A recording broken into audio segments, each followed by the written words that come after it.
Hola, ¿qué tal? Bienvenidos a este nuevo análisis. Fijaos, hoy en día existe un error muy común, una especie de mito que asume que la pedagogía es simplemente, aplicar técnicas de instrucción o medir variables cognitivas en el aula. Y ya está. Pero la realidad es que la educación es el fenómeno humano y social más complejo que tenemos entre manos. Es literalmente el motor fundamental del cambio, de la libertad, de nuestro propio perfeccionamiento. Por eso, intentar entender la educación solo desde una perspectiva puramente técnica o pragmática, pues se queda cortísimo. Necesitamos ir a la raíz, buscar una base mucho más profunda. Y de eso va exactamente esta explicación. Vamos a meternos de lleno en la importancia de la filosofía en la pedagogía, explorando la dimensión metafísica de la educación y descubriendo qué es exactamente la ontología del ser educable. Vale, para ubicarnos un poco, vamos a hacer un recorrido que va de lo más general al núcleo del asunto. Pasaremos por la filosofía en la educación, la ontología del ser educable, conceptos clave como sustancia y accidente, la teleología y terminaremos hablando de personalismo y trascendencia. Empezamos con el primer punto, la filosofía en la educación como cimiento esencial. Y este contraste ilustra perfectamente a qué nos referimos. Por un lado tenemos la psicología educativa. Esta disciplina se encarga de las mecánicas del cómo aprendemos, de cómo instruir y cómo medir los resultados. Es súper útil, claro. Pero por otro lado, la filosofía de la educación es la que nos da el propósito último. Es el porqué y el para qué de todo esto. Aporta la reflexión crítica y esos valores que realmente nos emancipan. Ojo, no compiten entre sí en absoluto. Son una simbiosis totalmente necesaria. Necesitamos ambas para que la educación sea integral de verdad, uniendo la cabeza, el intelecto, con las dimensiones más afectivas y espirituales del ser humano. Pasamos a la sección 2, la ontología del ser educable, el plano estructural. A ver, cuando hablamos de metafísica, que por cierto Aristóteles llamaba la filosofía primera, nos referimos al estudio del ser en cuanto ser, de sus principios y de sus causas últimas. Suena un poco denso, ¿verdad? Pero imaginemos que la educación es la construcción de un rascacielos gigante. Pues bien, la metafísica no son las ventanas ni el tejado, son los cimientos que están bajo tierra, los que no se ven.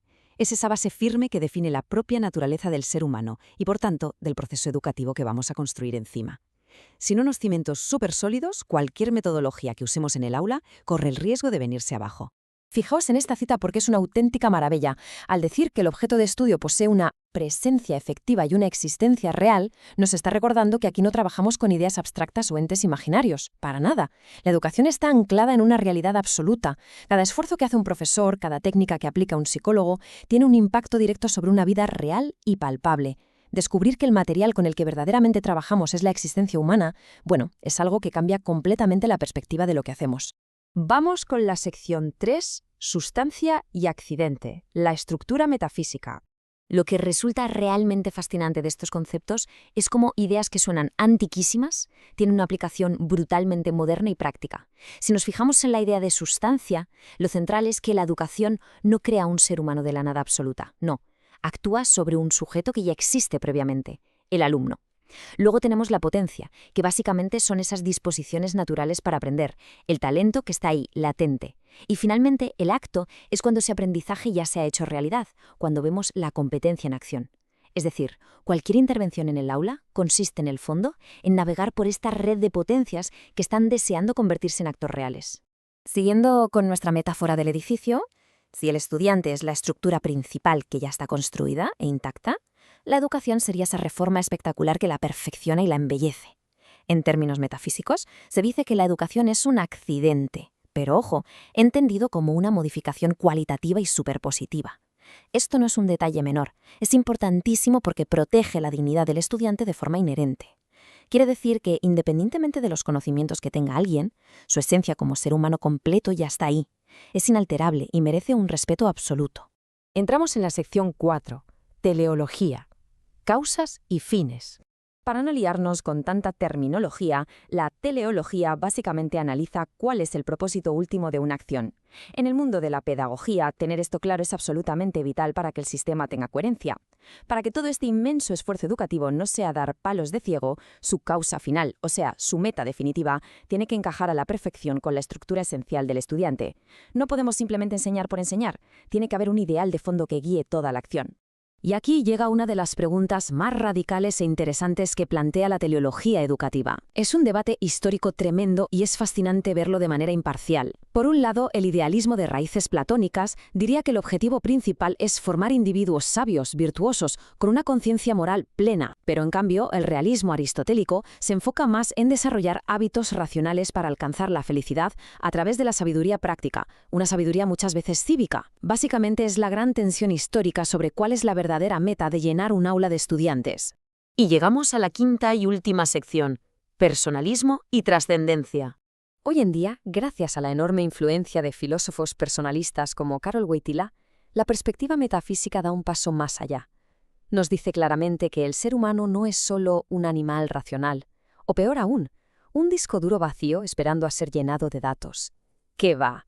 Se ve a cada estudiante como una persona plenamente consciente y libre. Alguien llamado no solo a realizarse a nivel puramente individual, sino a tener una comunión trascendente con los demás. La educación se convierte entonces en el arte de permitir que el individuo sea el verdadero artífice de su propia vida, siempre orientado hacia el bien y la verdad. Entonces, el punto crucial de todo esto es, ¿cómo aterriza esta filosofía tan profunda en el trabajo del día a día? Pues aquí tenemos 3 conclusiones que son vitales. Primera, el reconocimiento de la unidad. No educamos a un intelecto flotante, educamos a una persona que piensa, que siente y que tiene un cuerpo. Segunda, la persona es el centro absoluto. Esto significa que debemos evitar siempre cualquier tipo de manipulación técnica, respetando al máximo su autonomía. Y tercera, la perfectibilidad, esa certeza metafísica de que el ser humano siempre puede mejorar. Y esto es clave, porque es la base del optimismo pedagógico. Es lo que evita que acabemos reduciendo a los alumnos a simples números o estadísticas de rendimiento. Y para terminar, quiero dejar una reflexión profunda flotando en el aire. Si interiorizamos todo esto, si de verdad asumimos que quien tenemos delante es una sustancia completa, valiosísima, que ya existe y que tiene un potencial inherente para perfeccionarse constantemente, ¿qué debería cambiar mañana mismo al entrar en un aula o al diseñar una intervención psicológica? Porque, de verdad, estas raíces filosóficas no son un rollo de historia antigua, son una llamada de atención urgente para remodelar de forma activa el sistema educativo moderno y que sirva genuinamente a su propósito humano. Ha sido una inversión fascinante en las bases de la educación, ¿verdad? Desde luego nos deja muchísimo que pensar.